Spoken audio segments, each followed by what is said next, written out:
a fẹ́ kí gbogbo yín mọ̀ túmọ̀ Quran táwọn àfáà ń ké fún yín. Ọ̀pọ̀lọpọ̀ ẹ̀yin sísà wa brọ́dà rẹ ti book appointment báyìí sìn káwọn àfáà wa ṣàdúrà fún yín bóyá ẹsẹ̀ kọ́lé àbẹ̀sẹ̀ ra mọ́tò àbí bóyá ẹ ṣe nǹkan míì tó jẹ́ nǹkan rere nílé ayé yín ẹ wá wò pé báwo lẹ ti fẹ́ appreciate ẹ wá pe àwọn àfáà kan wá bá yín ké Quran àbí nǹkan kan àwa ń jí kó yé yín bíbá yìí pé kò sí àdúrà kankan nínú Quran irọ́ lásán ló wà ń bẹ ìtàn ìjàpá àti ìran ibo ni tẹ́yìn gan wá lọ ka ìtumọ̀ ẹ̀ ní English àbí ní Yorùbá ẹ máa mọ̀ pé kò make sense so that's the reason why táwa fi gbétò yìí kalẹ̀ pé every blessed Friday a máa ka èdè Lárúbáwá ní Yorùbá lórí ètò wa la fi wọ́ọ̀kẹ̀ pé ká máa kírun yẹn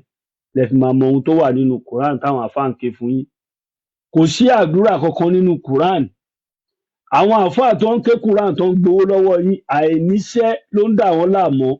ẹ wá iṣẹ́ fún wọn ẹ lè pe àfáà mi kó máa bá yín roko ní compound yín ẹ máa fún lówó every month àbí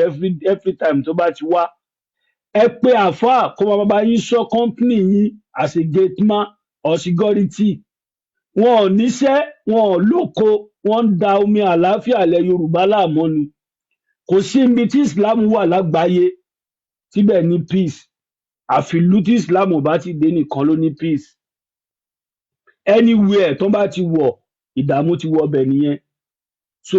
ẹ̀yin bàbá wa ẹ̀yin ìyá wa nílé lóko lẹ́yìn odi ẹ jí ká ronú ẹ jí ká mọ ohun tá à ń ṣe Quran ìwé àlùsí ni ìwé tí ò yẹ láwùjọ ni ẹni àwùjọ tí Quran bá ti wà àwùjọ yẹn máa ń dàrú ni tífẹ́ bá wà ń bẹ̀ before tí Quran bá ti débẹ̀ ìfẹ́ bẹ́ẹ̀ máa ó máa pòórá ni láìláfẹ́ rí iṣẹ́ tí Quran wálé ayé wá jẹ́ nìyẹn làwa fi dúró pé ilẹ̀ Yorùbá a ní gba Quran láyé enough is enough so ìdí ẹ̀ pàtàkì tá a fi ń kírun every free Friday nìyẹn kẹ́lẹ́ mọ ìtumọ̀ ohun tó wà nínú Quran so báyìí sìn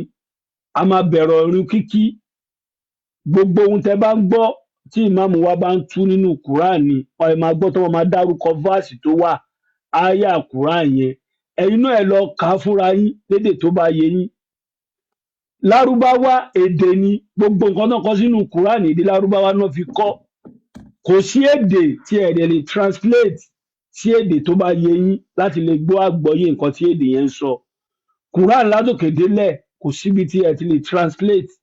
sí èdè tó bá yé yín so báyìí a máa kírun ẹ̀yin ìyá wa ẹ̀yin bàbá wa tẹ́tí book appointment pẹ̀lú àfáà kán wá bá yín ṣàdúrà níbi òkú ìyá ìyá yín àbí bàbá bàbá yín àbí níbi ìsílé àbẹ̀ra mọ́tò abẹ́ṣe nǹkan tó dáa nílé ayé tẹ wà inú yín wá dùn ẹ wá wò pé kẹ́ pe àfáà kán wá bá yín ké Quran sí èpè náà wá ṣẹ́ fún yín o ọ̀rọ̀ burúkú náà wá sọ bẹ́ẹ̀ ọlá kó ń kà ní èdè Arabic ẹ mọ̀túmọ̀ ẹ̀ gbogbo yín ṣe ámì nǹkan tó wá ń kà fún yín tẹ̀ ń ṣe ámì fún yín ẹ máa gbọ́ gbogbo ẹ̀ lẹ́nu máàmù wa báyìí so kò ń kárí àlùwàlà kámákámá. Tààfù.